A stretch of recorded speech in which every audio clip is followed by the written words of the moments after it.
अस्सलाम वालेकुम दोस्तों। जी दोस्तों, कैसे हैं? ठीक ठाक हैं? मैं उम्मीद करता हूँ कि आप सब दोस्त खैरियत से और ठीक ठाक होंगे। जी तो दोस्तों, ये 150 वाट की टेस्ला कंपनी की प्लेट लगी हुई है। ये एक दोस्त है जानने वाले, उसके पास ये इंस्टॉल की है। ये चेक करें आप, ये वायर डीसी वायर है। ये कंट्रोलर लगा हुआ है। इस पे 11.8 इस वक्त बैटरी के जो वोल्टेज हैं वो 11.8 है। ये बैटरी है 120 एम्पेयर की, ड्राई बैटरी है। ये एक डीसी फैन लगा हुआ है और ये साथ एक डीसी बल्ब है। ये ऑन करते हैं हम, ये चेक करें। अभी आपको फ़ैन भी ऑन करके चेक करवाते हैं।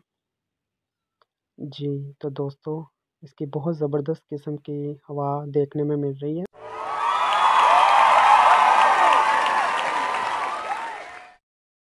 जी तो दोस्तों, आज की वीडियो आपको कैसी लगी कमेंट सेक्शन में अपनी राय का इज़हार ज़रूर कीजिएगा। हमारे चैनल सोलर बुक को सब्सक्राइब करें, दोस्तों के साथ शेयर करें, लाइक करें और मुझे दीजिए इजाज़त। एक नई वीडियो के साथ दोबारा फिर से हाज़िर होऊंगा। पाकिस्तान जिंदाबाद।